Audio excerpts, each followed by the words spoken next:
hot in here. I am sweating my makeup off. Anyway, hi guys, welcome to Your Favorite Nikki. Today's video is a Q&A video. I made a post on our Facebook page asking viewers if there was anything that they ever wanted to ask me or know about me, and I'm gonna read out some of the questions. So Doris May asks, have you ever wanted to work with animals? Probably because we have so many pets. Yes, I did. That was actually what I wanted to be when I grew up, when I was a kid. I wanted to be a veterinarian. My dad set up lots of things where I would go shadow vets for a day and I'd get to see what happens and all in a day's work of being a veterinarian. I went to a lot of animal camps growing up, like biology and that sort of thing, studying horses and all that stuff, but I ultimately decided that I couldn't do it. I would never be able to put something down, and I'm just like, I'm really empathetic. I can't even watch the news because when something sad comes on the news, I'll just start bawling for like a half hour. Hi Simon. Simon's jumping up. You want to be in the video too? Did you know we were talking about animals? So I just knew that it would be really hard for me to deal with the sad stuff that comes with being a vet. Like, I would love to help animals and make them better, but I couldn't deal with the sad side of it. And blood kind of grosses me out. I'm not really into the icky stuff. Oh, are you just gonna be in the video for the rest of the time? Okay. Don't mind the boobers. Josh Rafin asks, what is your secret to a lasting relationship? I would just say, remember, oh my gosh, there's cat hair everywhere now. Remember what got you guys together in the first place. Like, John and I are best friends. Don't forget to have fun with your significant other, and communication is key. John and I, we've gotten in our funk sometimes too, and you have to talk about it, and like, you work through it. If you never tell each other what's bothering you, then you never move past it, and then it just kind of lingers and festers and you build up resentment. So if something is bothering you, make sure that both you and your partner are willing to talk about it and work through it and try to find a compromise. Compromise is key. But always make time to have fun with each other. John and I try to make dates and go out and just hang out one-on-one because we were just buds before we started dating. Like, that's how we fell in love with each other, because we would just have a blast hanging out together. Emma Hicks asks, does Iris get along with all your pets? She does, actually. When I was pregnant, we were both a little worried if how the animals would react, but Kenobi actually would come running in when she was crying when we first brought her home from the hospital, like, hey, what's wrong? What can I do? Do you need me to mess anyone up or what? But no, everyone was good. Gizmo we were worried about, but Gizmo was fine with her. All the animals are fine with her. Definitely we have some that are a little more patient than others. Lola, I would say, is the best.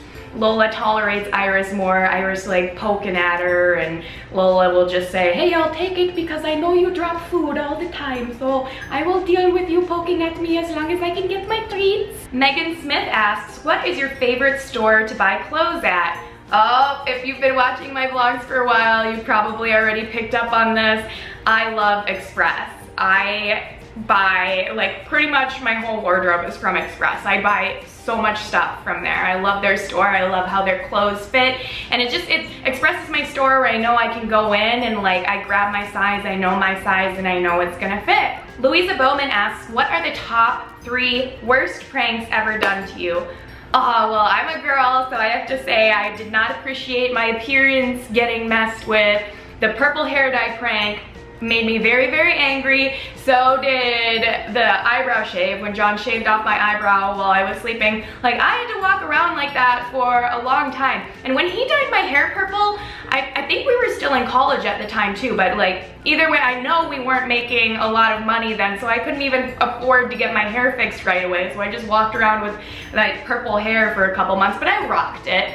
And then I would say, electric doorknob. I hate electricity. Like, I will get mad at you if you come at me with one of those shocker gums or what. If you shock me, I will hate you and I will never be your friend again. Like, I hate electricity. Sean Thomas asks, how bad did getting super glued to the toilet seat hurt?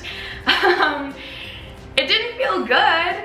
I'm okay, obviously, but it sucked and I had to rip myself off. It was just like, it was stuck on there, and it was definitely kind of painful, but I got myself off. It did leave a little bit of a red mark, but I wasn't bleeding or anything like that. I just had to soak in a hot bath, and it took a long time to get all the little bits of glue off my butt. Hi, Simon.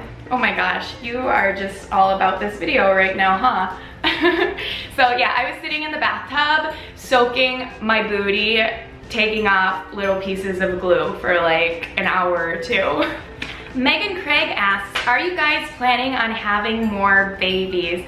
That is the question. A lot of people ask us that all the time, and I don't know. I'm not planning on having one soon, I would say, for a couple of reasons. Well, I had a pretty traumatic birthing experience. I had a hard time delivering Iris. I had an emergency C-section, and the recovery to that was really painful. And then there were other stuff that I never even talked about in my birth blog and things like that. I don't think I ever talked about it. I also kept spiking a fever of over 104, and they were putting ice on me in the hospital, and like it just kept going up and down, and yeah, so that was really hard on me, but at the same time, like, I love babies, and Iris is the greatest thing that ever happened to me, so if I got pregnant, it would be worth it, but I would still be a little nervous that that would happen again.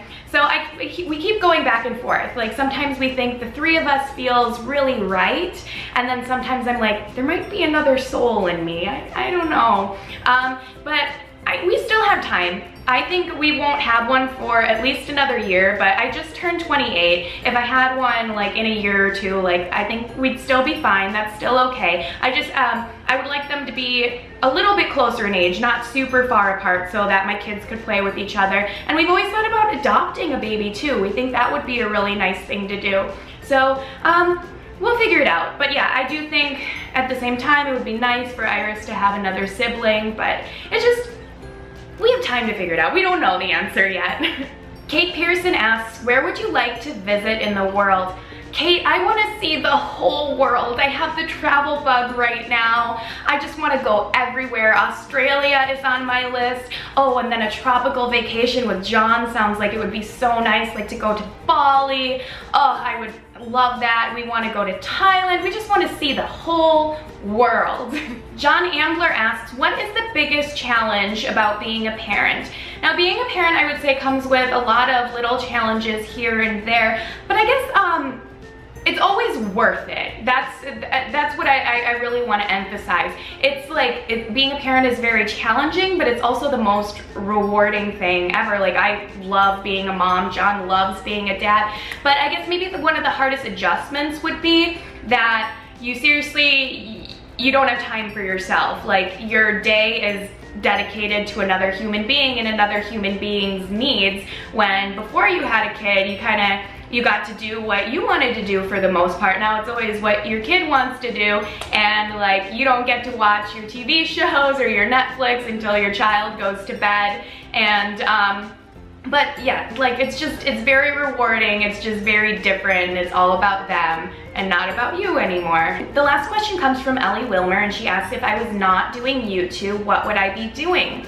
Well, I did want to be an actress, which is part of the reason that I moved to Los Angeles, but my dad was always like, make sure that you have a backup career to fall back on. So I moved out here to go to college, and I went to FIDM, and I have a degree in merchandising marketing. So what I could do with that degree, I could be a fashion buyer for, buying clothes for a department store or another store, things like that. Or I could do something in marketing, communications, PR work, and that's kind of what I was leaning towards. But I think I would have loved to do something in advertising. When I was younger, I would always like to write out scripts, and I like to come up with ideas for commercials and things like that. So I thought that would be a lot of fun. And hey, if I ever need to do that someday, maybe my YouTube career and my experience on YouTube would help me get a job doing that. Alright guys, well, thank you so much for tuning in to Your Favorite Nikki. Please don't forget to give this video a thumbs up, leave a comment, subscribe, and always remember that I love you, and stay tuned for more videos. Mwah.